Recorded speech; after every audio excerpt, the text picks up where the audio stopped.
The U.S. will likely begin training Nigerian military forces in counterinsurgency operations, following discussions held in Washington, D.C. June 6th. Nigeria is seen as a logical partner to receive U.S. military assistance as it struggles to contain Islamist terrorist group Boko Haram, and having soldiers in Nigeria will help U.S. intelligence monitor for increasing terrorist threats in West and North Africa.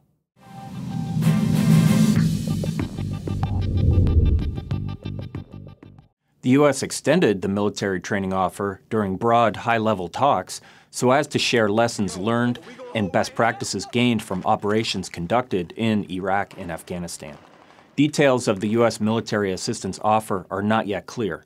It will remain a low-visibility area of cooperation between the U.S. and Nigeria, with what little public exposure it receives driven by political considerations. But U.S. military engagement will focus on the training, command, and coordination of small specialized units tasked for counterterrorism operations. It will likely include an additional component of intelligence gathering and analysis of terrorist threats in Nigeria.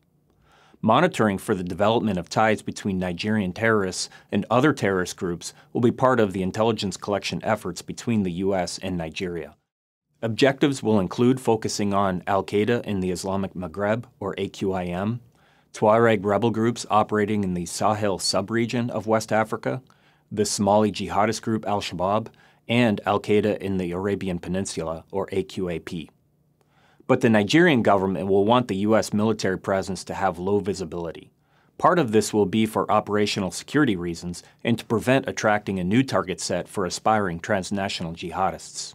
But another reason the Nigerian government will keep military cooperation with the U.S. underemphasized will be to safeguard the perceived leadership qualities of President Goodluck Jonathan and his administration. The objectives of Boko Haram are multifold, but partly driven by political calculations to force Nigerian political elite to bring patrons of the group into power. Harboring militant groups is in fact a common strategy in Nigeria to achieve political advancement. Goodluck Jonathan himself relied on this strategy when he developed a codependent relationship with the Movement for the Emancipation of the Niger Delta, better known as MEND.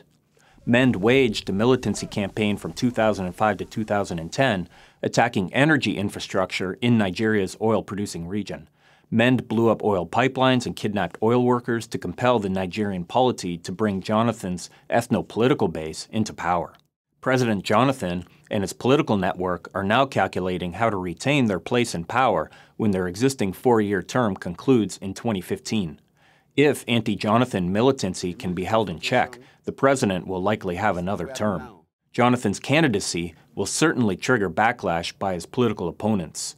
This backlash by rivals will sustain Boko Haram-led violence, with the Islamist militants merely one part of political discontent in northern Nigeria. The threat of violence will keep the U.S. military and its trainers operating in Nigeria for at least the next few years.